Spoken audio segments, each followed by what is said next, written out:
జిన్నారం మదర్సాలో ఏం జరిగింది అనేటువంటి విషయంలో ఒక నలుగురం గత వారం రోజులుగా అక్కడ ఏం జరుగుతుంది అనేటువంటి విషయంలో విచారణ జరిపినప్పుడు మొత్తం తెలంగాణ కాదు దేశం మొత్తం ఆశ్చర్యపోల్సినటువంటి విషయాలు ఉన్నాయి. అక్కడ ఆ మదర్సాలో 70 మంది విద్యార్థులు చదువుకుంటున్నారు. జిన్నారం దగ్గర ఘర్షణ కారణమైనటువంటి మదర్సాలో 70 మంది విద్యార్థులు చదువుకుంటున్నారు. ఎక్కడోళ్ళు? జిన్నారం వాళ్ళు, బొల్లారం వాళ్ళు, పటాన్చేరు వాళ్ళు, రామచంద్రపురం వాళ్ళు, సిద్దిపేట వాళ్ళు, ఇంకెవరో పక్కోళ్ళేమో అనుకున్నా నేను.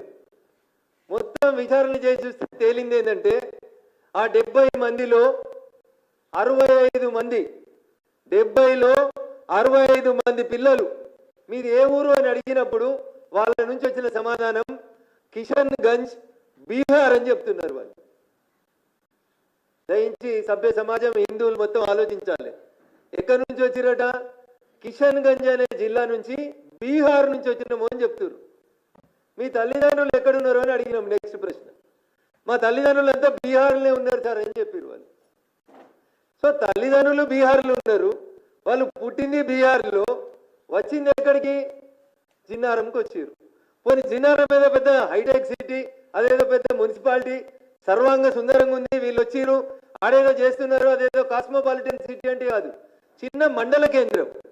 ప్రశాంతంగా ఉన్న ఒక మండల కేంద్రానికి ఒక మదర్సాను తెచ్చిపెట్టిరు. బీహార్కి వెళ్ళి పిల్లలు అని చెప్తారు.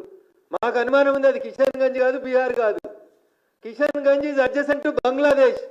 బంగ్లాదేశ్కి కిషన్ గంజ్కి మధ్యలో బార్డర్ ఉంటుంది, గీత. వీళ్ళంతా పేరు కిషన్ గంజ్ అని చెప్తారు కానీ వీళ్ళ దగ్గర ఒక ఆధారం కానీ తల్లిదండ్రుల గురించి కానీ వాళ్ళు సరైన సమాచారం చెప్తలేరు. బహుశా ఈ మదర్సాలో ఉన్న 65 మంది కూడా బంగ్లాదేశ్ నుంచి వచ్చి జిన్నారంలో శిక్షణ పొందుతున్నట్టు నాకు అనుమానంగా ఉంది. ఇదే విషయం నేను రాష్ట్ర డీజీపీ గారిని కలిసినప్పుడు చాలా స్పష్టంగా చెప్పినాను.